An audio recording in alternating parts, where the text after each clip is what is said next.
vimos varios aspectos sobre la inmunidad innata. Hoy día vamos a hablar de cómo la inmunidad innata se conecta con la inmunidad adquirida, ¿no? Pero para comenzar a hablar de eso, debo presentarles algunos componentes del sistema inmune, algunos órganos del sistema inmune que se dividen en órganos primarios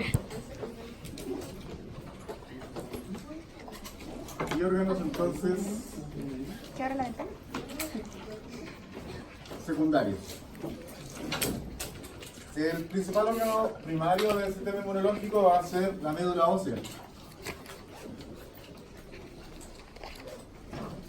Ahí vamos a encontrar células que se denominan hematopoyéticas.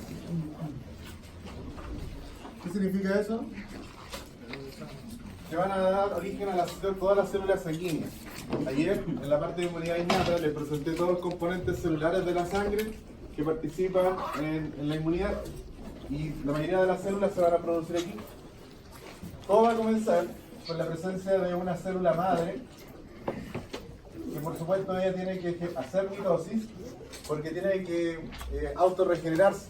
Tiene que haber siempre un stock de células madre, porque estas células se van a comprometer algunas líneas celulares y esos procesos son irreversibles, de tal manera que si una célula madre se compromete hacia una línea celular y no se ha replicado previamente la célula madre se agotarían en algún momento. Entonces debemos entender que estas células madres siempre están reproduciéndose por mitosis para generar siempre un stock de ellas mismas. Bueno, las células madres van a comprometerse a dos líneas celulares, que sería la línea mieloide y la otra línea que podría comprometerse, esto todo gatillado por factores de crecimiento que van a ir estimulando a la célula y le van a ir indicando hacia qué línea celular se tiene que comprometer. Y la otra línea es la línea linfoide. Bueno, la línea mieloide va a dar origen a varias de las células de la sangre. Las primeras, yo les decía que son importantes para nuestro organismo, pero no para la inmunidad, que son los glóbulos rojos. ¿Ya? También van a dar origen a las plaquetas. Esta línea mieloide va a generar lo que mencionábamos ayer, a los megacariocitos. Y también a las células que conocemos como granulocitos. Yo les mencionaba ayer que eran los neutrófilos, los eosinófilos y los basófilos. Entonces, cuando una célula madre se compromete hacia una línea que denominamos como mieloide, va a terminar dando origen a todas esas líneas, células de la sangre. En cambio, la línea linfoide, ¿ya?, es la que me va a interesar en la clase de hoy, y acá es donde tengo que apuntar, porque va a comprometerse a los diferentes linfocitos. ¿Ya? Ayer mencionamos los linfocitos natural killer, los linfocitos B y también los linfocitos T. Entonces, la médula ósea es la que va a producir estas células que son muy importantes para la inmunidad adquirida, ¿ya? Los linfocitos B y los linfocitos T. Tengo que hablar sobre esto precisamente porque hoy día vamos a hacer la conexión entre el sistema inmune innato y estas dos grandes células del sistema inmunológico, que son los linfocitos B y T. De tal manera que yo tengo que darle una pequeña introducción de cómo se producen estos linfocitos B y T. Otro órgano primario es el timo. ¿Ya?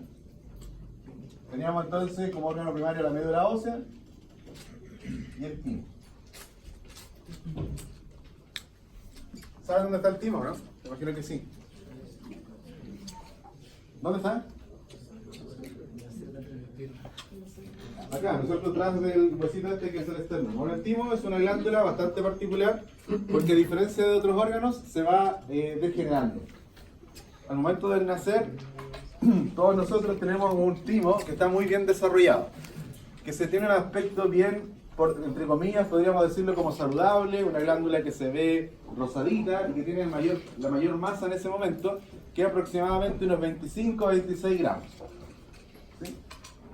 Pero el timo, ¿no es cierto?, con el tiempo va a ir degenerando y ya en la vida adulta tiene un tamaño mucho menor, con un aspecto envejecido, amarillento, va a tener una masa de unos 10 gramos apenas, Y eso explicaría de alguna manera por qué cuando nosotros vamos avanzando en edad, nuestro sistema inmunológico se comienza a deteriorar.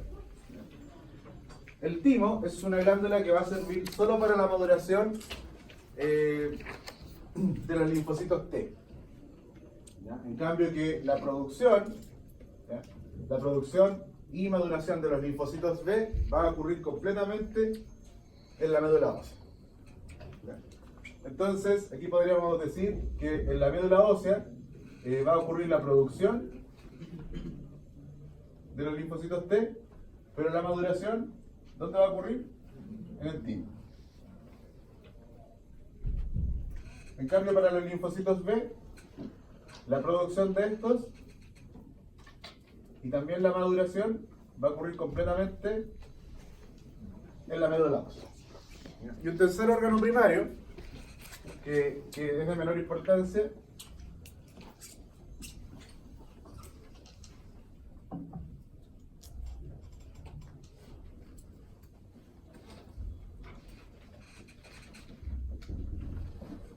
sería el hígado. Pero ustedes a esta altura de su carrera ya deben comprender que el hígado cumple un montón de propiedades que son importantes para nuestro organismo, y ahora vamos a adicionar una más, y es que el hígado se comporta como un órgano hematopoyético, ¿ya? Pero el hígado tiene relevancia solamente en el periodo embrionario. En este periodo, donde se está formando el feto, es el hígado el que asume la función de generar las células de la sangre. Para cuando se nace, esa función ya ha quedado, ¿no es cierto?, delegada completamente a la médula ósea. Pero, por supuesto siempre hay un pero, cuando una persona tiene una pérdida importante de sangre, la médula ósea puede recurrir nuevamente al hígado para que le ayude a formar nuevas células de la sangre. ¿Sí? Y en esas ocasiones, el hígado retoma su función de generar células sanguíneas como lo hacía en el periodo embrionario. Hablábamos entonces que los linfocitos T y B van a ser producidos y luego van a pasar por una etapa de maduración. Cuando los linfocitos T y B están maduros, ellos van a ir a descansar entonces a los órganos secundarios. Y los principales órganos secundarios son los linfonodos. Ahí se van a organizar entonces los linfocitos T y B maduros. Ahora, no es el único lugar. En el vaso también descansan varias de estas células maduras, ¿ya? En las placas de Peyer,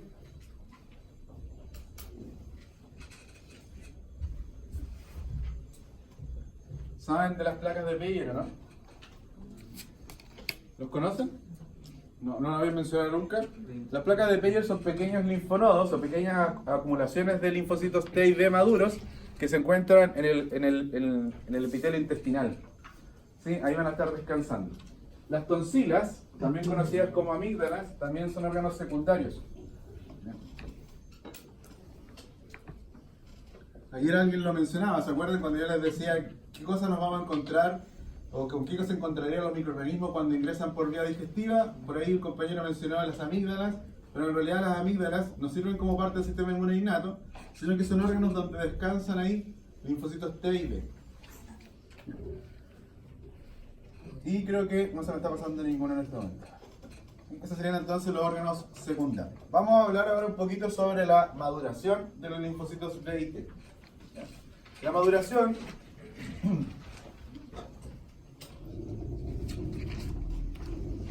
de estas células consiste en que estas células van a generar su receptor. ¿Ya? El receptor de los linfocitos T es una molécula de superficie, es una proteína de superficie que se llama complejo receptor de los linfocitos T, ¿ya? Con las siglas CTR, ¿ya? El complejo receptor de los linfocitos T. Y la molécula receptora de los linfocitos B es una molécula que ya hemos ido mencionando desde ayer, que es la molécula de anticuerpos. ¿Ya? La próxima clase vamos a entender que hay diferentes tipos de anticuerpos. Yo les decía que la última clase de inmunología nos vamos a dedicar a la inmunidad adquirida, entonces a cómo funciona esta inmunidad adquirida y a describir esta molécula de anticuerpos. No todos los anticuerpos son secretados, sino que hay anticuerpos que permanecen en la superficie de los linfocitos B, y precisamente esta molécula de anticuerpo, que es específicamente una inmunoglobulina de tipo D, es la que se establece como el receptor de estas células. Entonces, en el proceso de maduración, los linfocitos T y B tienen que generar su molécula receptor. Es una molécula de superficie que va a funcionar como receptor. Aquí viene una complejidad, estimado, porque a partir de estas dos moléculas, ¿ya? A partir de la producción de estas proteínas de superficie, gracias a estas proteínas es que el sistema inmunológico puede reconocer aproximadamente. El sistema inmunológico está apto entonces para reconocer aproximadamente 10 elevado a 9 elementos extraños. ¿Ya? ¿Cómo sería ese número?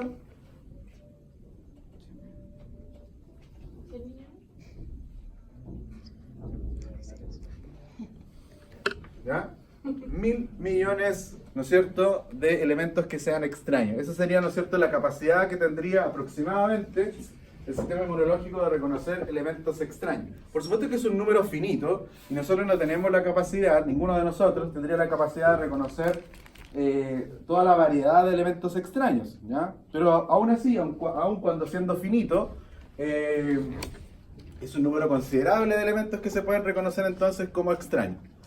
Y entonces esta capacidad del sistema inmunológico de reconocer 1000 millones de elementos extraños está dado por estas proteínas de superficie, ¿ya? ¿Dónde aparece el problema, chicos? El problema aparece en el dogma de la biología molecular. El dogma de la biología molecular dice que una molécula de ADN, que por lo general reconocemos como un gen, es transcrita ¿en qué cosa? En un ARN. Y ese ARN en un ARN mensajero, ¿no es cierto? Y luego ese ARN mensajero es traducido ¿en qué cosa? En una proteína, ¿ya? ¿Cuál es el problema? Que si yo estoy diciendo que el sistema inmunológico es capaz de reconocer 1000 millones de elementos extraños, eso quiere decir que los receptores, que serían estas proteínas de superficie, yo debiera de tener, bajo este dogma, ¿no es cierto?, 1000 millones de genes, ¿sí?, para producir 1000 millones de proteínas también diferentes. Esa es una problemática. Me imagino que ya saben que esto el cuerpo humano lo puede resolver. ¿Ya? La célula humana esto lo puede resolver. ¿Entienden esta problemática, no? ¿La ven? ¿Sí o no? ¿Por qué es un problema? Porque cuando se determinó el estudio del genoma humano, se describieron que solamente existen 20.000 genes que son capaces de ¿qué?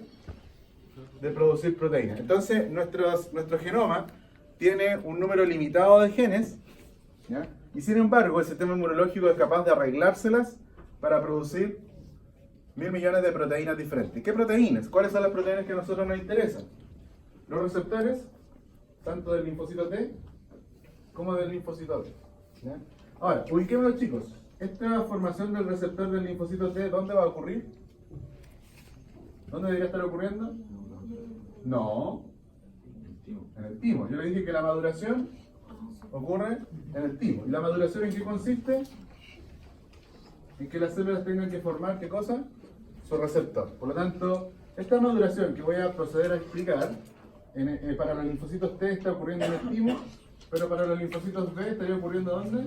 En la médula ósea, ¿ya? No hay que perderse de vista con esta situación. Ahora, ¿cómo es que el sistema inmunológico resuelve esta problemática? Lo resuelve con un mecanismo que se denomina recombinación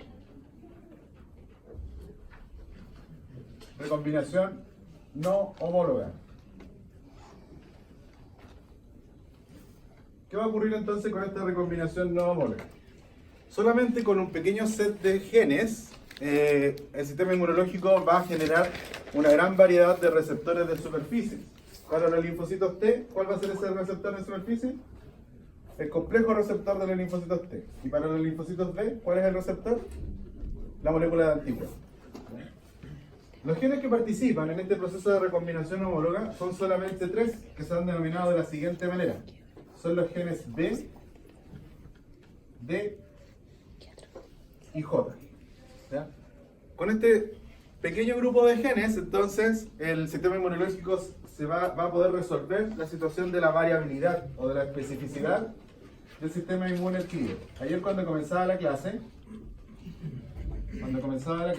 les decía que una de las características del sistema inmune adquirido es que es altamente específico. Y esta especificidad está dada por esta recombinación no homológica. Pero resulta que de estos genes existen copias.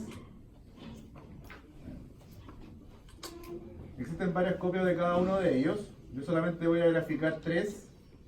¿Ya? Estas repeticiones de los genes, obviamente, estamos analizando la molécula de ADN. ¿Ya? Entonces van a existir copias de estos genes, los genes B, los genes D,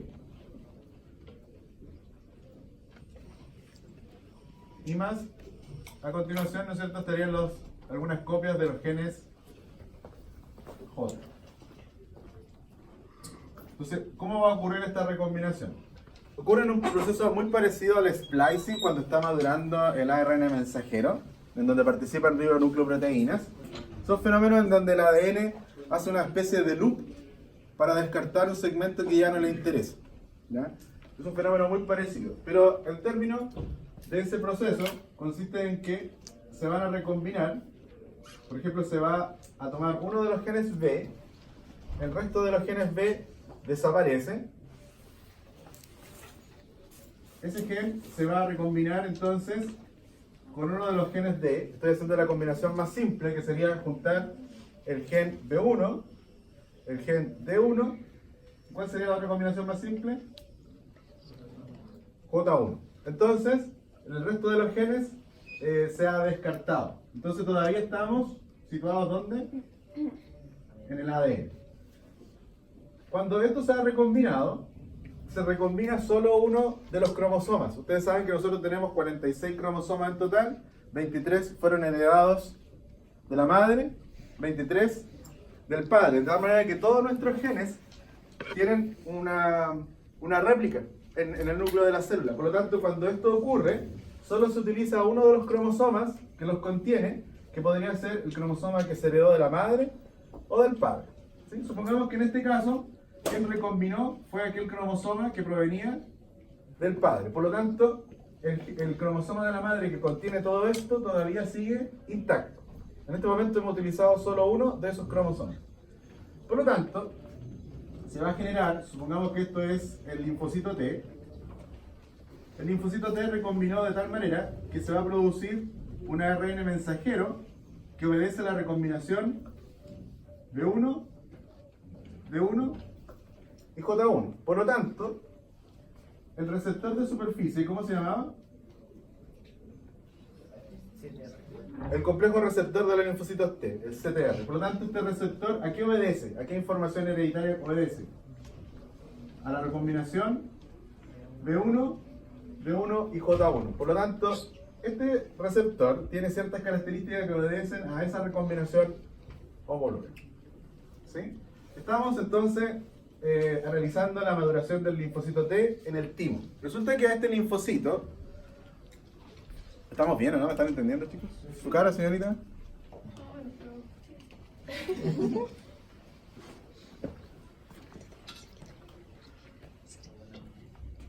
Este linfocito T entonces tiene cierta especificidad. ¿Y quién le dio la especificidad? La recombinación B1, D1, J1. A este linfocito T en el timo se le van a presentar antígenos propios. Esto es súper importante que ocurra. Nosotros debiéramos tener un sistema inmunológico que reconozca siempre lo que es extraño. ¿Ya? No nos sirve un sistema inmunológico que se reconozca a sí mismo, porque el sistema inmunológico podría, ¿no es cierto?, atacarnos.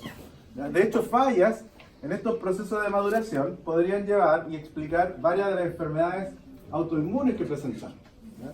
En este momento no estamos viendo ninguna patología, estamos viendo cómo el sistema inmunológico funciona de manera normal.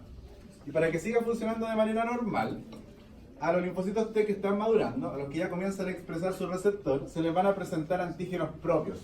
De hecho, el simple hecho de estar en el timo, donde hay células del tejido del timo, estas células ya tienen proteínas, lípidos, carbohidratos y una serie de elementos que son del propio organismo que está generando estos linfocitos T. Por lo tanto, el linfocito T, sin necesidad de hacer mucho, ya está en contacto con antígenos propios. ¿Ya? El asunto es que eso es súper importante que ocurra, porque si este receptor de los linfocitos T reacciona con algo propio, ¿sería beneficioso para nosotros?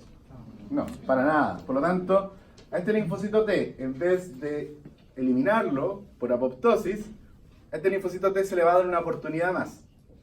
¿Y en qué consiste esa oportunidad? Que este linfocito haga una recombinación, pero ahora del otro cromosoma que estaba intacto. ¿De quién es ese cromosoma?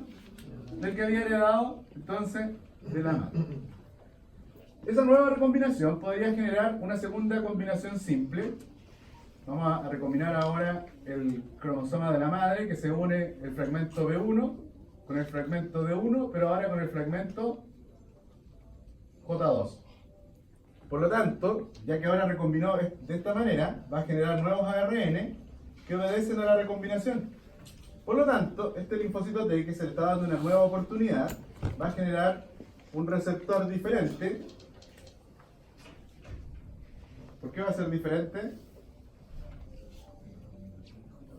Porque ahora es B1, J2. Por lo tanto, este receptor es completamente diferente. El problema es que si este receptor todavía reconoce lo propio, a esta célula se le acabaron las posibilidades de recombinación, porque previamente ¿a quién había recombinado? El cromosoma paterno, y la oportunidad que se le dio fue recombinar al materno. Si esto sigue reconociendo algo que es propio, cualquier proteína de nuestro propio cuerpo, esta célula ya no tiene posibilidad de recombinación, por lo tanto se le va a decir simplemente que muera por apoptosis. ¿Por qué se le tiene que indicar que muera por apoptosis? Porque es un linfocito que está reconociendo algo que es propio, y eso no le sirve al sistema inmunológico. ¿Ya? Si no reconoce nada que es propio, ¿ya? Podría haber ocurrido que no reaccionó con nada propio en la primera oportunidad, y ese linfocito T ya estaba apto para expresar su receptor y por lo tanto estaba maduro. ¿Y qué pasaba con las células maduras? ¿A dónde se van? ¿Dónde van a descansar los linfocitos T y B maduros? A los linfonodos. Entonces, si este linfocito está ok, el destino de ellos es los linfonodos. ¿Qué significa que esté ok aquí? Todo, que esté todo bien. Que este receptor, que este linfocito T, perdón, ya tiene su receptor, pero que además este receptor no reconoce qué cosa. Nada que sea propio. Y ahí se va entonces a descansar a los linfonodos. ¿Qué va a pasar con los linfocitos B? Exactamente lo mismo. Pero en esta oportunidad esta recombinación se produce ¿para qué cosa? ¿Qué cosa tiene que expresar el linfocito B? La molécula de anticuerpo. Ya va a pasar por el mismo control de calidad. Si ese anticuerpo reacciona con algo que es propio, ¿qué posibilidad tiene el linfocito B? Recombinar el otro cromosoma que le está quedando. Si todavía sigue reconociendo lo propio, ¿qué le va a pasar al linfocito B? Apoptosis. Si ninguna de las dos oportunidades de recombinación no reconoce nada que es propio, el linfocito B con su receptor, ¿a dónde va a ir a descansar? A los linfonodos. Excelente. ¿Sí? Excelente, chicos.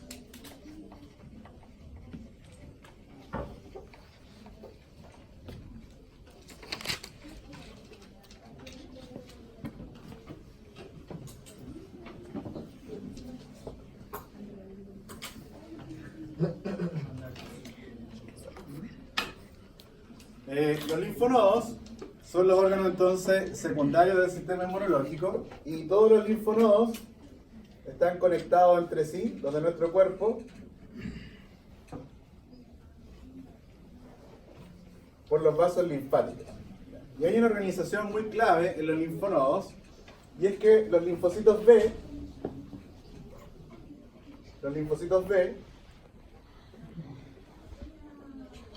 van a estar siempre descansando en la parte medular de los órganos secundarios. Esta organización, en donde los linfocitos B están en la médula, se repite en cada uno de los órganos secundarios.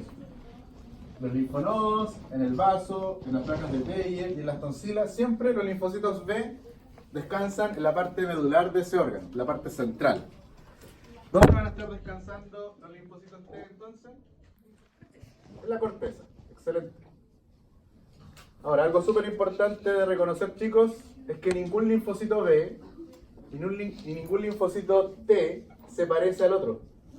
Todos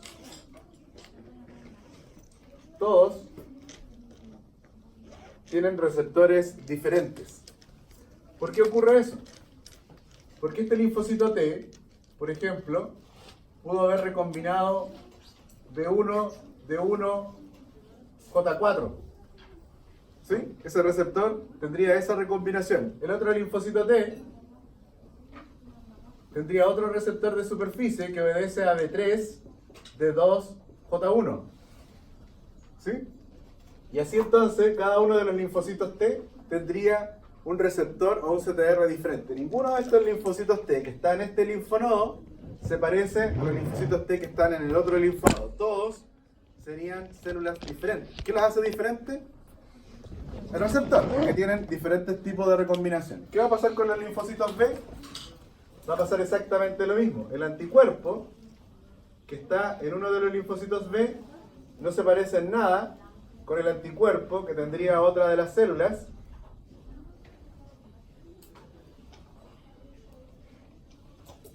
Y todos tendrían entonces moléculas de superficie diferentes. Todos esos linfocitos T y B diferentes, ¿para qué? Para que puedan reconocer 1000 millones de elementos extraños, todos de ellos y cada uno de ellos diferentes. ¿Ya? Bueno, los linfonodos, chicos. Los linfonodos yo les decía que están comunicados por los vasos linfáticos. Vamos a encontrar un vaso que es aferente, que trae la linfa. Y después sería eferente. Pero ese eferente se va a convertir en el aferente del siguiente, ¿sí o no? Y así todos los linfonodos están comunicados. Los linfonodos están ubicados a lo largo de todo nuestro cuerpo. Las tonsilas son parte de estos linfonodos. Los ganglios acá, los linfonodos cervicales se pueden sentir, pero principalmente los vamos a percibir ¿cuándo? Cuando tenemos alguna infección, ¿sí? Porque van a estar, ¿cómo van a estar?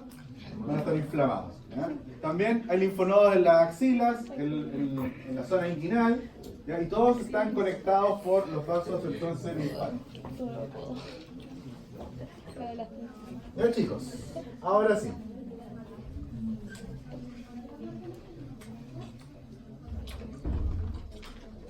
Tenemos que hablar del complejo principal de histocompatibilidad. Yo les decía que podríamos utilizar estas siglas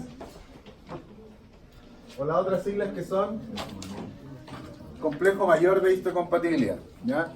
Yo ya estoy un poco medio acostumbrado a utilizar las siglas CPH. Así que vamos a seguir utilizando eso. ¿Ya? Pero tengan presente que en los textos se pueden referir a esto mismo como complejo mayor de histocompatibilidad.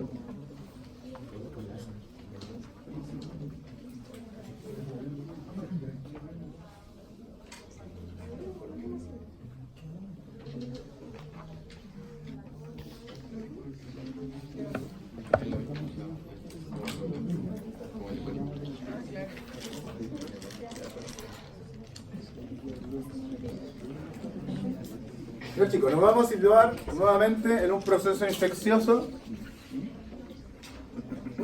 que va a ocurrir en el intestino. Y estas infecciones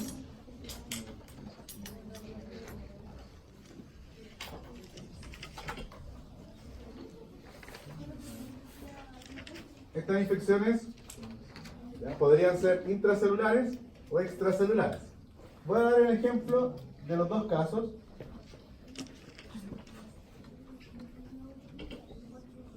El intestino está compuesto por células epiteliales que tienen microvellosidades. Y entre medio de estas células epiteliales descansan unas células muy importantes para el sistema inmune, que son las células M.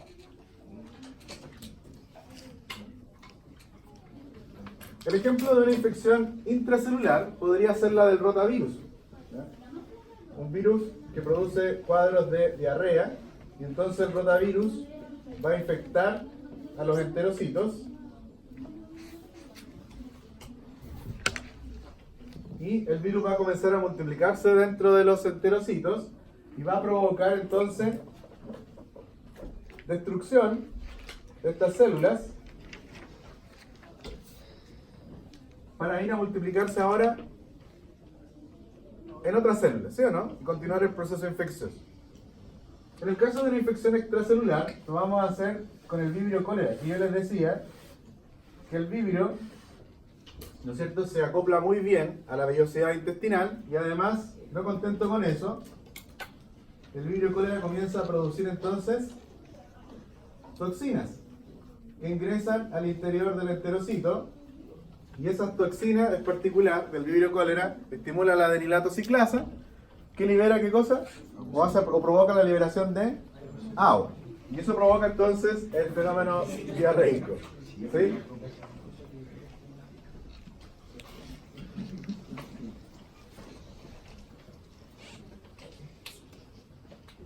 Chicos, ustedes saben que estas células epiteliales descansan sobre una membrana basal. Inmediatamente después de eso está el tejido conectivo laxo y ahí descansan varias células del sistema inmunológico y una de ellas, muy importante, son las células dendríticas. Otro ejemplo podría ser no solamente las células dendríticas, sino que algunos macrófagos. Ya ustedes saben que muchos macrófagos descansan en los tejidos. Entonces, están ahí en esta región del tejido conectivo laxo, debajo de la membrana basal. Algo que también podría ocurrir, chicos, es que producto de la multiplicación del virus, que está destruyendo células, y las toxinas y la bacteria que se está multiplicando, que necesita alimentarse para multiplicarse, y él explicaba que de todas maneras siempre podría ocurrir, lo vimos ayer en el proceso de inflamación, va a haber destrucción de ¿qué cosa? De tejido. ¿Sí? Y cuando se destruye el tejido, ¿qué se libera? Histamina. Y la histamina provoca inflamación, ¿no es cierto? La dilatación de los capilares y la llegada aquí, por ejemplo, de algunos macrófagos o de algunos neutrófilos. ¿Y qué es lo que van a hacer entonces estos? Van a comenzar a fagocitar. En el caso del virus, ¿van a fagocitar a quién? Al virus. En el caso de la infección por el Vibrio cólera, ¿qué podría ser fagocitado aquí? La propia bacteria. ¿Y qué más? Y la toxina. ¿Ya? Eso hay que tener presente. Otra cosa que puede ocurrir aquí, específicamente en el epitelio intestinal, es que los virus puedan ser traslocados hacia la región basal por las células M. Tanto el Vibrio cólera como las toxinas podrían ser traslocados intactos. ¿Ya? Acá fue traslocado el virus para que fuese presentado hacia la célula dendrítica, o fue traslocado aquí, por ejemplo, el Vibrio cólera en este otro ejemplo, junto con las toxinas, ¿ya? Hacia la región del tejido conectivo. Entonces hay varias posibilidades. Hay varias posibilidades de que los microorganismos puedan ser, los microorganismos y sus productos se puedan encontrar con células fagocíticas. Revisemos cuáles son. Células se destruyen. El tejido se inflama. Neutrófilos salen por diapedesis desde la sangre hacia el sitio de la infección y fagocitan. ¿Sí o no? Esa es una opción de que el microorganismo se encuentre con una célula que denominamos como célula fagocítica. ¿Ya? La otra opción, microorganismos que están en el lumen intestinal van a ser traslocados al tejido conectivo, ¿no es cierto?, por las células M. Y en este caso, ¿con quién se van a encontrar? Con células dendríticas, que también son células fagocíticas. Otra opción es que en la región del tejido conjuntivo, las células y toxinas que fueron traslocados se encuentren ahora ¿con quién? ¿Qué célula era esta? Macrófagos. ¿Sí? Los macrófagos tisulares. En nuestro organismo existen 4 tipos de células fagocíticas. Ya he mencionado una: neutrófilos, macrófagos, células dendríticas, y también quienes tienen capacidad de hacer fagocitosis son los linfocitos B. Entonces, siempre que el microorganismo o sus productos se encuentren con una célula fagocítica, ¿qué es lo que va a hacer la célula fagocítica con ellos? Lo va a fagocitar. Entonces, voy a graficar aquí una célula fagocítica. ¿Ya?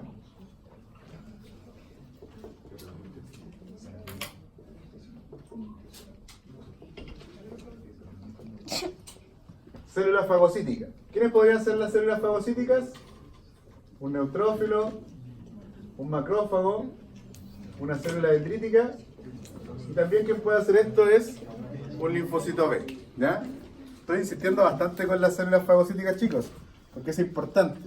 ¿Ya? Las células dendríticas son células que están en casi todos los tejidos y tienen un aspecto estrellado. De hecho, el nombre de dendríticas viene porque el citoplasma de la célula dendrítica se asemeja al de las neuronas. ¿Sí? El citoplasma de las neuronas, a las dendritas de las neuronas. ¿En qué facilita que una célula dendrítica tenga estas proyecciones? Va a tener una mayor superficie. ¿Para qué? Pocas células dendríticas en cualquier tejido van a tener un citoplasma estrellado que va a abarcar una mayor superficie de tejido. ¿Sí? Entonces, cualquiera de estas células fagocíticas en sí, lo que va a estar haciendo es, cuando se encuentre con el microorganismo, ayer lo explicábamos, los filamentos de actinas se reacomodan. Voy a hacer el ejemplo del Vibrio cholera. El Vibrio cholera fue encontrado por una de estas células fagocíticas, y entonces yo les decía que los filamentos de actina se despolimerizan y repolimerizan para formar estos pseudópodos, de tal manera que el Vibrio cholera ahora queda dentro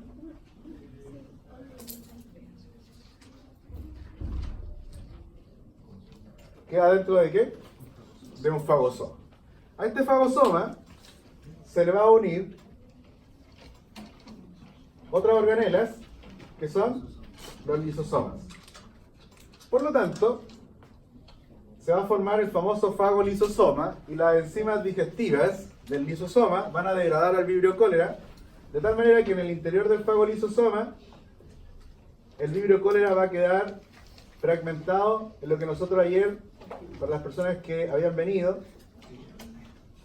nosotros son macromoléculas, y esas macromoléculas podrían ser, ¿cuáles son las macromoléculas? Proteínas, ¿qué más? Lípidos, carbohidratos y ácidos nucleicos. De hecho, nosotros ya describimos la bacteria. En la bacteria hay una bicapa lipídica, hay proteínas de transmembrana, el peptidoglicano es de carbohidratos, el material hereditario de la bacteria, ¿qué es lo que es? ADN y ARN. Por lo tanto, cuando los lisosomas degradan a la bacteria, los diferentes componentes bacterianos quedan aquí degradados, convertidos ahora simplemente en macromoléculas, y que de aquí en adelante yo le había dicho que esto lo íbamos a denominar como antígenos. ¿Qué significaba la palabra antígeno? Generador de anticuerpos. Excelente. Porque precisamente para allá vamos. Generadores de anticuerpos. Entonces, cualquiera de estas células fagocíticas ha fagocitado el microorganismo y ha quedado entonces degradado dentro de los fagolisosomas. Ahora por fin vamos al gran objetivo de la clase, describir el CPH. ¿Ya? El CPH son proteínas de superficie. Son proteínas de superficie. Si estamos hablando de proteínas de superficie, esto significa que el núcleo de esta célula fagocítica tiene que tener... ¿Qué cosa creen ustedes? Tiene que haber en el genoma de esta célula un gen para estas proteínas. Siempre las moléculas del CPH tienen una cadena alfa y una cadena beta. Entonces, en el genoma de esta célula fagocítica tiene que haber un gen para la cadena alfa y otro para la cadena beta. No solamente eso, sino que tiene que haber también un gen para una cadena que vamos a denominar como cadena invariante. Ya van a entender a dónde va esa cadena invariante. El CPH, chicos, está constituido por dos tipos de moléculas. El CPH tipo 1 y el CPH tipo 2.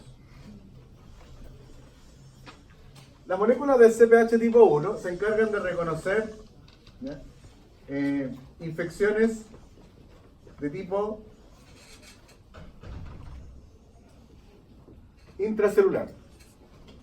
En cambio que las moléculas del CPH tipo 2, así a grandes rasgos, se encargan de reconocer infecciones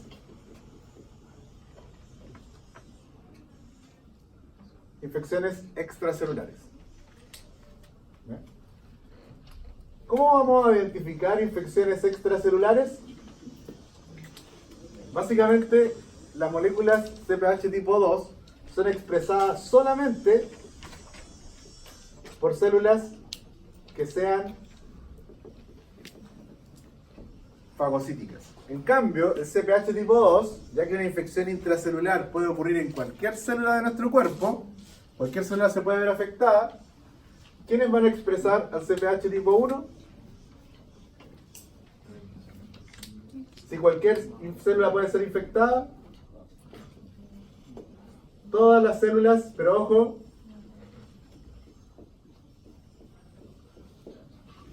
cualquier célula que tenga núcleo en nuestro cuerpo. Básicamente, todas nuestras células de nuestro cuerpo van a expresar el CPH tipo 1, excepto los glóbulos rojos. ¿Ya? Hoy día ya les presenté la célula fagocítica, por lo tanto, de aquí en adelante, ¿de qué tipo de CPH vamos a hablar nada más? Del 2, ¿ya? No vamos a tener tiempo, chicos, de hablar del CPH tipo 1, ni vamos a tener pizarra para hablar del CPH tipo 1. ¿Ya? De tal manera que hoy día nos vamos a centrar en la molécula del CPH tipo 2. ¿Quiénes expresan la molécula del CPH tipo 2? Las células fagocíticas. Por lo tanto, ¿cuáles células van a expresar el CPH tipo 2? Necesito que lo reciten, chicos. Neutrófilos, macrófagos, células dendríticas y macrófagos. ¿Y eso?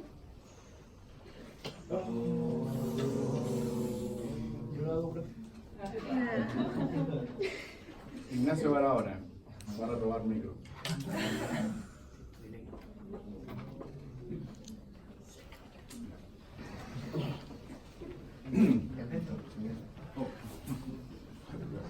Ya, chicos, entonces vamos a hablar exclusivamente hoy día del CPH tipo 2. Las moléculas del CPH son entonces proteínas de superficie, y antes de ser proteínas de superficie, obviamente, tienen que estar representadas en el genoma. Por lo tanto, en el núcleo de estas células fagocíticas tienen que haber genes para la cadena alfa, genes para la cadena beta y también genes para la cadena invariante. Todas son genes que expresan finalmente proteínas relacionadas con el CPH ¿de qué tipo? Tipo 2. Entonces, estos genes obviamente van a generar sus ARN respectivos. Los ARN van a salir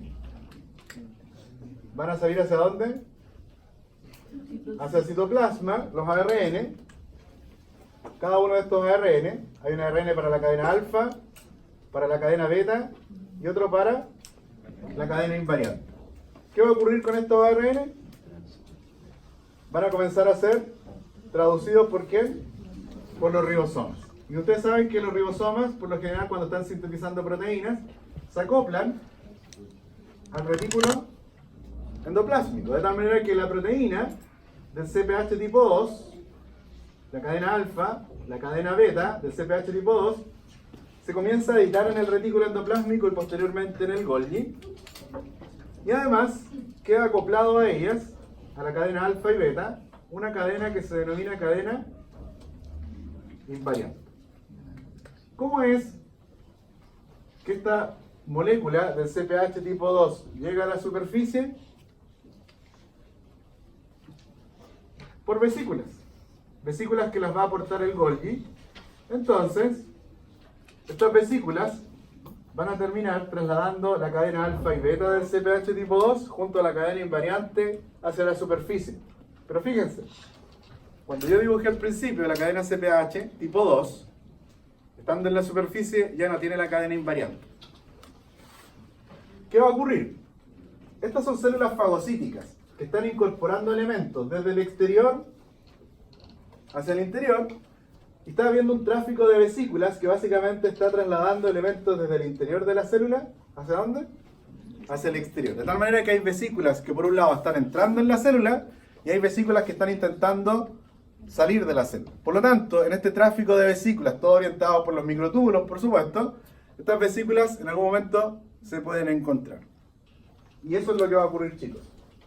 Recuerden que esta vesícula, el fagolisosoma, todavía tiene las enzimas digestivas ¿de quién? De los lisosomas. Entonces, la vesícula, el fagolisosoma, que trae los antígenos, ¿de quién? ¿Quién había sido fagocitado en este ejemplo? El Vibrio cólera. Entonces, esa vesícula que trae los antígenos del Vibrio cólera, trae las enzimas digestivas de los lisosomas también, podría encontrarse, y es muy importante que ocurra, con la vesícula que está transportando ¿a quién? Al CPH tipo 2.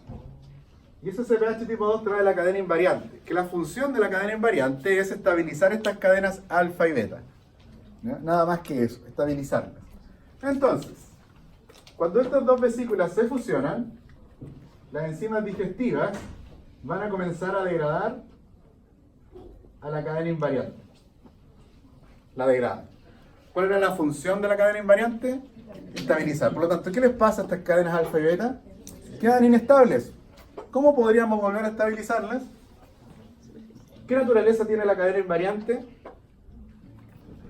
Proteína. Por lo tanto, aquí, en esta vesícula fagocítica, hay carbohidratos, hay proteínas, hay lípidos, hay ácidos nucleicos. ¿Cuál de estas macromoléculas del Vibrio cólera podría estabilizar las cadenas alfa y beta? Solo las cadenas proteicas. Por lo tanto, las fracciones proteicas del Vibrio cólera se van a unir a la cadena alfa y beta para estabilizarlas, de tal manera que ahora el linfocito, la célula fagocítica va a estar expresando en su superficie una proteína ¿de quién? Del Vibrio cólera. ¿Sí? Chicos, solamente fue el ejemplo del Vibrio cólera. Reemplacemos el Vibrio cólera por la toxina del Vibrio cólera. Esa toxina, que es una proteína, va a quedar fragmentada en pequeños elementos que también son proteínas, ¿sí o no? Por lo tanto, esta célula fagocítica ahora estaría expresando aquí, ¿qué cosa? Fragmentos proteicos ¿de quién? De la toxina, ¿sí? Cambiamos la toxina. Recuerden que estábamos viendo varios ejemplos de infecciones. ¿Quién fue fagocitado aquí? El rotavirus, ¿sí o no? ¿Qué pasa cuando el rotavirus sea degradado por las enzimas lisosomales? Van a quedar fragmentos de macromoléculas. ¿Y quiénes van a quedar aquí siendo presentadas? Solo los fragmentos proteicos, ¿ya? Esto se los digo, chicos, para que no pierdan de vista que el caso del Vibrio cólera fue solo un ejemplo, pero podrían ocurrir con cualquier tipo de microorganismo que haya sido fagocitado. Volvamos acá al ejemplo inicial que era del Vibrio cólera.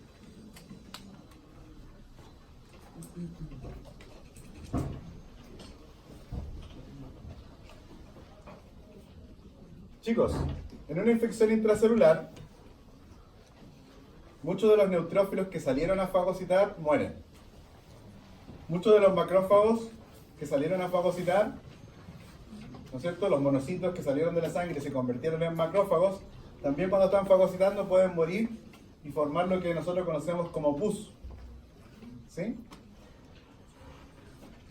Sin embargo, muchos neutrófilos, algunos de ellos que fagocitaron, van a retornar a la linfa. ¿Y la linfa dónde va a desembocar? En los linfonodos, ¿no es cierto? Las células dendríticas y los macrófagos tisulares también están fagocitando. Por lo tanto, hay varias opciones en que las células fagocíticas se dirijan hacia los linfonodos. Las células dendríticas, si bien tienen proyecciones citoplasmáticas, las células dendríticas cuando comienzan a hacer fagocitosis, las proyecciones citoplasmáticas se retraen. ¿Ya? Como lo dijo un alumno, un compañero de ustedes alguna vez, la célula dendrítica que tenía estas proyecciones, cuando está fagocitando, se hace bolita. ¿Sí? Pierde las proyecciones, se torna esférica y entonces cualquiera de estas células fagocíticas podría retornar a la linfa. Por lo tanto, la célula fagocítica viene desde la zona de la infección, ¿no es cierto? Cualquiera de estas células fagocíticas, neutrófilos, macrófagos, células dendríticas, podría incorporarse entonces hacia la linfa y va a comenzar un recorrido. Esta célula que está expresando CPH tipo 2, recuerden, unido ¿a quién? A un fragmento proteico del microorganismo o del elemento extraño, ¿no es cierto?, que fue fagocitado, lo está llevando ahí en la superficie. Estas células normalmente se conocen como células APC, que son las siglas células presentadoras ¿de qué? De antígenos. Entonces, esta célula fagocítica o célula presentadora de antígeno está viajando con el CPH tipo 2 en su superficie y está entonces aquí expresando en su superficie, vamos a poner para este otro lado, al CPH tipo 2 con un fragmento proteico de lo que fue fagocitado. Y acá viene la explicación de por qué los linfocitos T están en la corteza. Cuando esta célula APC llegue a los linfonodos, hay una mayor chance de que se encuentre con ¿quién?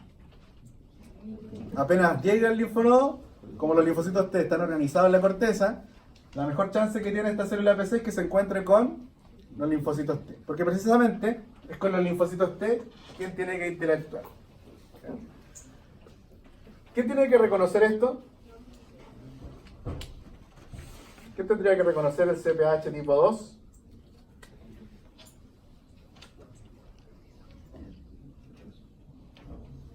¿Qué tendría que reconocerlo? El receptor de los linfocitos T. Si lo encuentra a la primera, muy bien, pero resulta que la APC tiene que encontrarse con linfocitos T que todos son diferentes. Por lo tanto, no todos los linfocitos T reconocen ese elemento proteico extraño que está presentando. Por lo tanto, si la célula APC no se encuentra con el linfocito T que debe activar, ¿qué va a hacer la célula APC? Va a viajar al siguiente linfonodo para encontrarse ¿con quién? Con el linfocito T que reconozca lo que ella está presentando. ¿Ya? Por supuesto que no lo va a encontrar en la primera oportunidad y esto es favorecido, el encuentro del linfocito T con la célula presentadora de antígeno es favorecido con el hecho de que los propios linfocitos T y B no son estáticos en los linfonodos. ¿Ya? Un linfocito T recorre 8 veces al día todos los linfonodos. ¿Sí? Todos están haciendo eso. Todos los linfocitos T están haciendo eso. Pero yo les digo que lo que hace un linfocito T o un linfocito B es que cada uno de ellos recorre todos los linfonodos de nuestro cuerpo 8 veces al día. Entonces, ¿para qué están haciendo eso? ¿Para qué se movilizan en esa proporción? Para facilitar, ¿no es cierto?, el encuentro entre células presentadoras de antígeno con estos linfocitos T. Cuando lo encuentra, va a ocurrir lo que se conoce como sinapsis inmunitaria.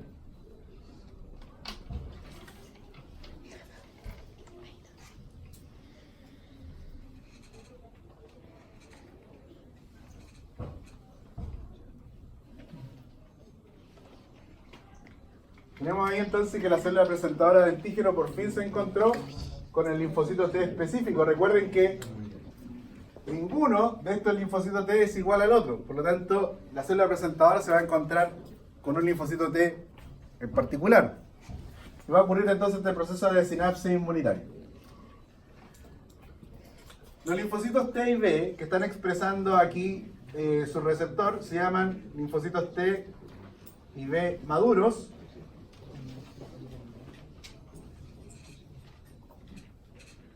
Y vírgenes. Básicamente, cuando la célula presentadora de antígeno se encuentre con el linfocito T, es el momento en que el linfocito T es violado. ¿Sí? Acaba de perder su virginidad. ¿Porque se encontró con quién? Con la célula presentadora de antígeno. Y acá está ocurriendo la sinapsis inmunitaria. Ahora, hay dos poblaciones de linfocitos T. Para hacerlo más complejo para ustedes, chicos. Linfocitos que se denominan linfocitos CD4, linfocitos que se denominan CD8. Los linfocitos T CD4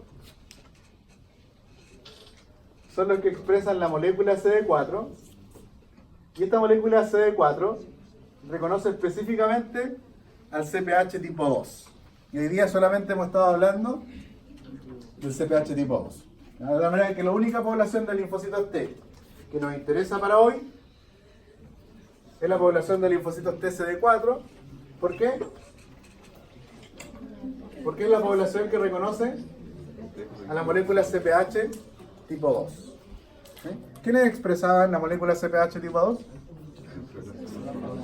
Las células fagocíticas. ¿Qué es lo que va a ocurrir cuando un linfocito T es activado por una célula presentadora de antígeno? Se va a activar. Y la activación consiste en que este linfocito T que ha sido activado va a entrar en mitosis. Por lo tanto, este linfocito T va a comenzar a multiplicarse varias veces, y esto de alguna manera va a explicar por qué los linfonodos se inflaman cuando tenemos una infección. Porque en realidad la población de los linfocitos T y B va a aumentar. ¿Ya? Entonces, todos estos linfocitos T, ¿qué CTR expresan?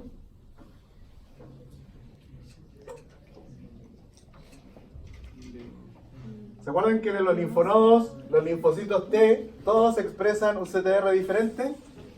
Ahora, esta población nueva de linfocitos T, que es producto de la activación, todos estos linfocitos T están expresando el mismo CTR de la célula que fue activada.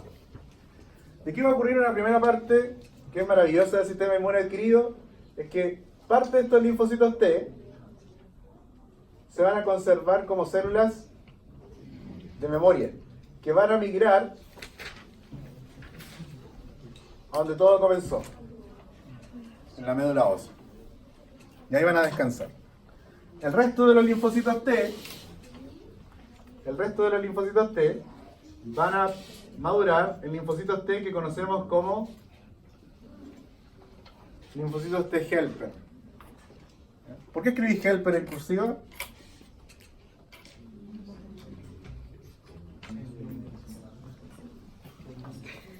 ¿Aprendieron algo en microbiología? No, parece que no.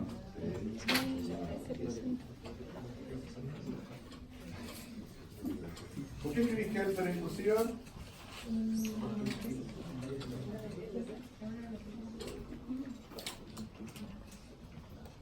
Porque toda la clase la he hecho en español y estoy incorporando una palabra que es en otro idioma.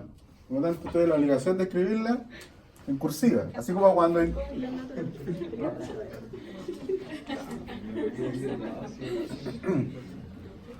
¿Lo había dicho, señorita? Yo soy de allá, no vale.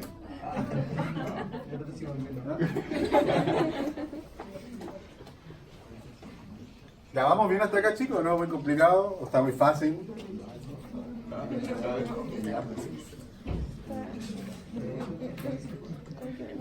¿Qué significa helper?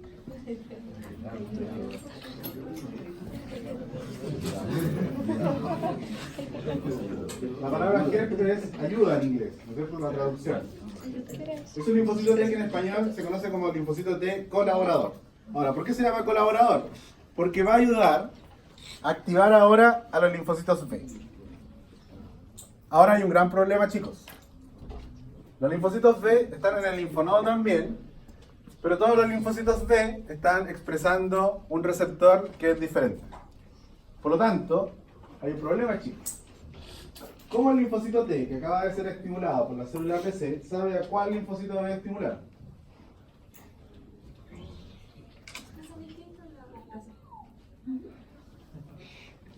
Hay un problema, chicos.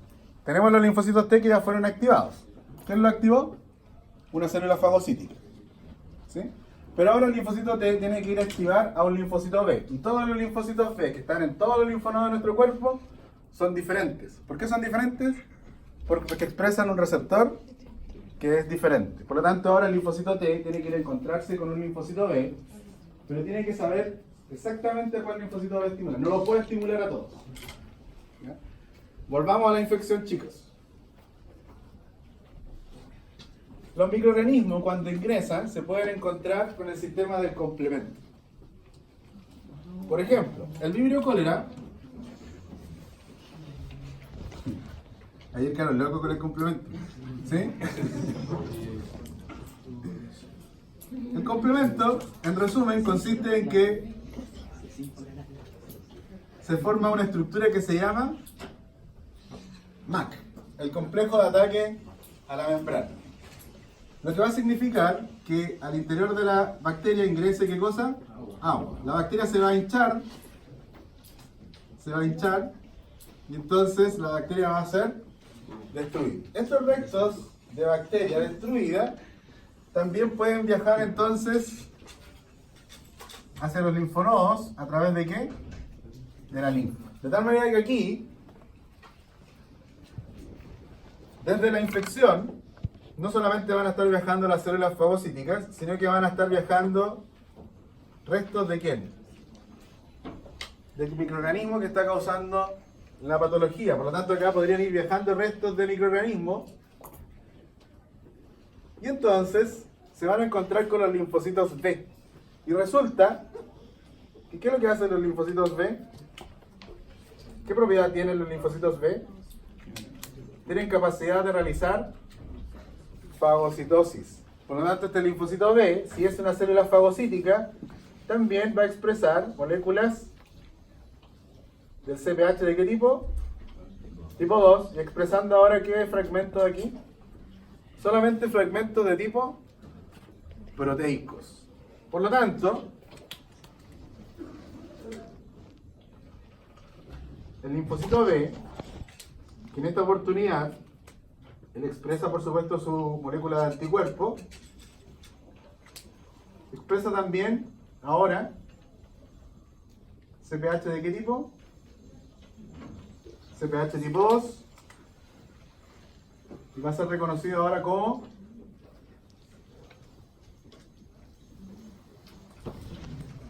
¿sí? El linfocito T va a saber a cuál de los linfocitos B estimular, porque el linfocito B también va a estar expresando proteínas del mismo microorganismo. Por lo tanto, el linfocito T le va a enviar una serie de citoquinas que le van a decir a este linfocito T que tiene que activarse. ¿Qué va a significar esta activación? ¿Qué le va a pasar al linfocito B? El linfocito B va a entrar en mitosis. ¿Qué va a pasar con la población de linfocitos B? Parte de estos linfocitos B activados van a ser conservados como células de memoria. ¿Dónde migran las células de memoria? A la médula ósea. El resto de los linfocitos B va a madurar en células plasmáticas. ¿Ya? Son células que tienen desarrollado un gran retículo endoplásmico, por eso tienen esta forma. La razón por la cual tienen desarrollado este retículo endoplásmico, porque son células que están, células plasmáticas. ¿Ya? Estas células plasmáticas tienen un gran retículo endoplásmico porque son células que están produciendo una gran cantidad de proteínas. Y las proteínas que están produciendo las células plasmáticas son las moléculas de anticuerpos. Las células plasmáticas, una vez que han sido producidas, también se van a la médula ósea. De tal manera que los anticuerpos están siendo producidos ¿dónde? En la médula ósea. ¿Y dónde está la infección? En el intestino. ¿Cómo es que llegan los anticuerpos desde la médula ósea al sitio de la infección donde los necesitamos? A través de la sangre. ¿Cuál fue el ejemplo que comenzó todo esto? Una célula fagocítica que fagocitó ¿qué cosa? Un vibrio cólera. ¿Qué fue presentado aquí en el CPH tipo 2? Un fragmento proteico. Por lo tanto, los anticuerpos que son estimulados a producir son dirigidos ¿contra quién? Contra los... ¿Qué tipo de macromoléculas del vibrio? Contra las proteínas. Por lo tanto, los anticuerpos van a viajar a través de la sangre y los anticuerpos se van a unir solamente ¿a qué cosa? A las proteínas del vibrio cólera. Y los van a atacar.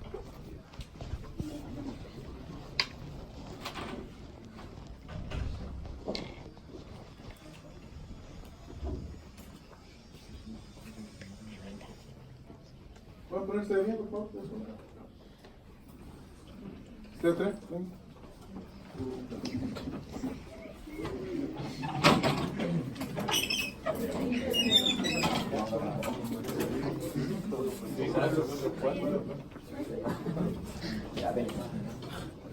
Ya, pues, Nacho.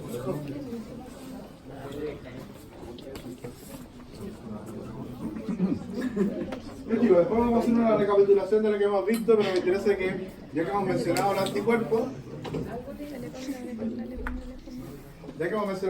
vamos a ver cómo funciona básicamente el anticuerpo en parte. ¿Ya? Los compañeros que les pedí aquí que se pusieran de pie representan aminoácidos. Y ellos van a formar entonces una proteína de superficie del vibrio cólera en este momento. Entonces, para formar una proteína, ustedes saben que las proteínas son uniones de aminoácidos a través de un enlace peptídico. Entonces, tómense de los brazos, por favor. Van a formar enlaces covalentes. Chicos, los enlaces covalentes son enlaces fuertes, ¿no es cierto? Así que, hasta que yo no les diga, ningún enlace covalente se va a separar. ¿Estamos? Ahora, eso sería la estructura primaria de la proteína, ¿sí o no? Las proteínas, en esta estructura primaria, que son lineales, no cumplen ninguna función. Para que una proteína funcione, tiene que plegarse, ¿sí o no? Entonces, vamos a formar una proteína de superficie, en donde esta proteína, ven acá, este es el extremo amino, se va a plegar aquí.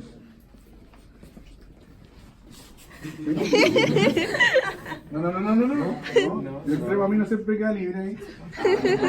Y el extremo carboxilo que está hacia el interior de la célula. Entonces tenemos una proteína que es una proteína de transporte del vibrio cólera. ¿Sí? Excelente. ¿Ya? ¿Qué va a hacer la célula fagocítica? Se va a encontrar con todo el vibrio cólera, ¿sí o no? Y la célula fagocítica va a fagocitar todo el vibrio cólera. Por lo tanto, el vibrio cólera, ¿dónde está ahora dentro de la célula fagocítica? Está dentro de un fagosoma. Por lo tanto, ahora esta proteína va a ser atacada por las enzimas, ¿sí o no? Por lo tanto, lo que va a hacer esta enzima primero es linearizar la proteína. ¿Sí? Las enzimas primero comienzan a cortar estos enlaces más débiles y la proteína dentro del fagosoma comienza a quedar linearizada. Y las enzimas siguen atacando y por lo tanto las enzimas podrían cortar aquí. La enzima podría cortar aquí y entonces hemos generado fragmentos peptídicos. Va a llegar entonces la célula fagocítica, esta vacuola, el fagolisosoma, se va a encontrar con la vesícula que lleva el CPH tipo 2, ¿se acuerdan, no? Por lo tanto, estos fragmentos se van a unir al CPH. Vengan ustedes. Pléguense un poquito, que no sean tan... Formen una U.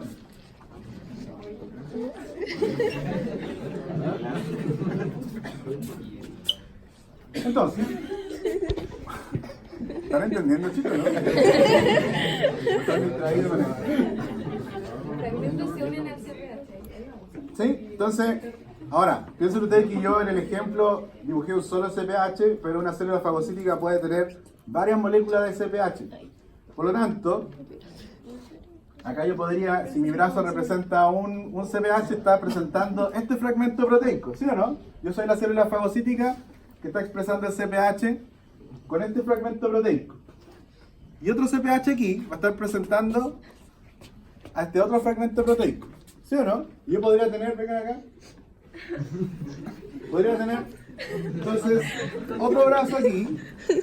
Y voy a estar presentando otro, ¿no es cierto? Otro fragmento proteico. Por lo tanto, este fragmento proteico, venga señorita, deje de grabar.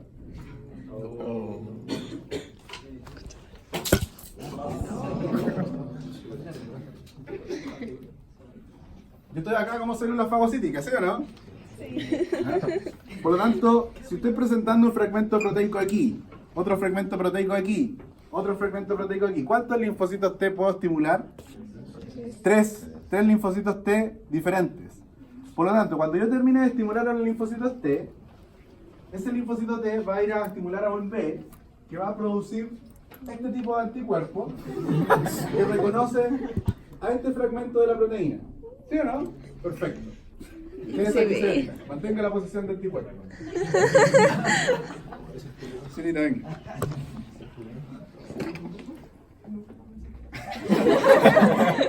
Como yo estoy aquí expresando a este fragmento proteico, voy a estimular a un linfocito T, que va a estimular después a un linfocito B, y ese linfocito B va a producir un anticuerpo que reconoce ahora a este fragmento. ¿Sí o no? Señorita, venga.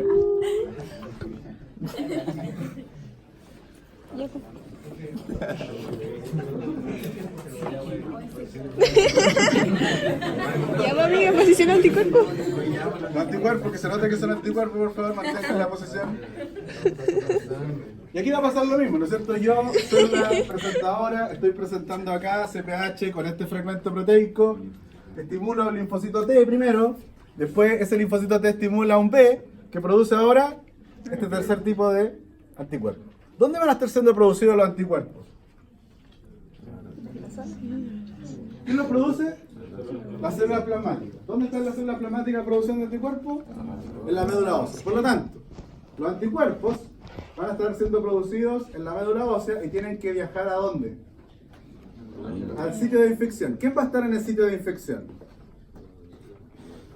Va a estar el vibrio cólera. Todo esto comenzó con un vibrio cólera, ¿sí o no? Y el vibrio cólera va a estar expresando en su superficie una proteína que está plegada ¿a dónde? En su superficie. Por lo tanto, los anticuerpos no se encuentran con los fragmentos peptídicos. Cuando viajen desde la médula ósea hacia el sitio de infección, se van a encontrar con un vibrio cólera que está intacto, que no está fragmentado. Por lo tanto, vuelvan a hacer la proteína en la superficie del vibrio cólera. ¿Cómo era?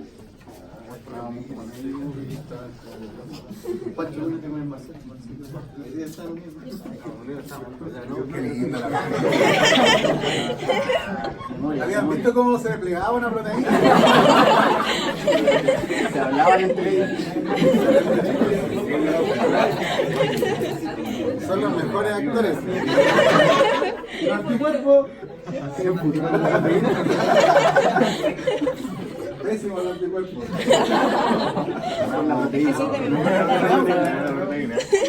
Cuando los anticuerpos viajen desde la médula ósea al sitio de infección a través de la sangre, los anticuerpos van a ir a reconocer no a la proteína completa, sino que van a reconocer a un fragmento de la proteína. Por lo tanto, ¿con quién interactúan ustedes? Excelente. Chicos, la interacción antígeno-anticuerpo es muy fuerte, ¿ya? Así que abracen a su antígeno. ¿Qué le da a tus compañeros?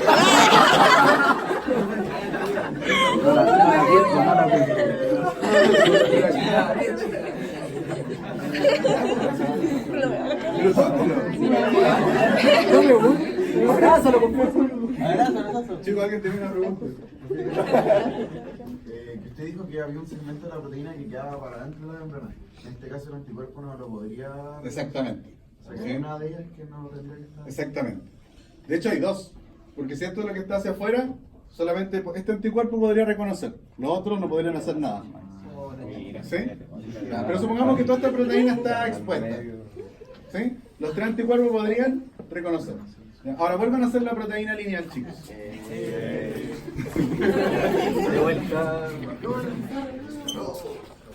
¿Dónde reconocieron ustedes a sus antígenos? Por favor, ¿podrían ubicarse nuevamente frente a su sitio? ¿Sí? Ya, excelente. ¿Se dan cuenta, chicos? Ya pueden sentarse a los anticuerpos.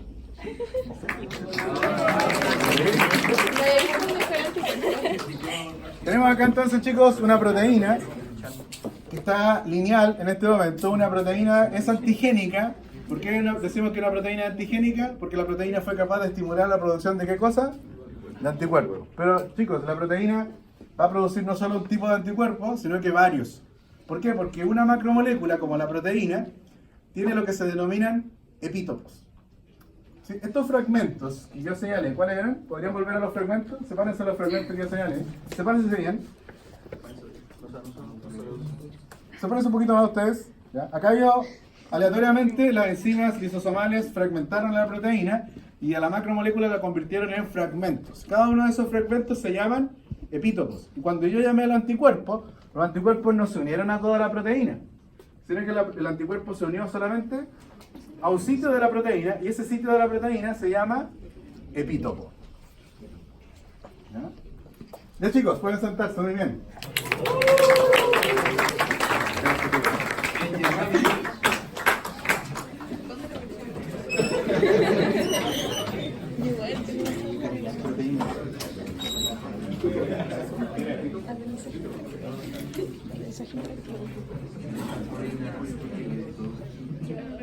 Ya, chicos, para terminar esta clase vamos a hacer una recapitulación entonces.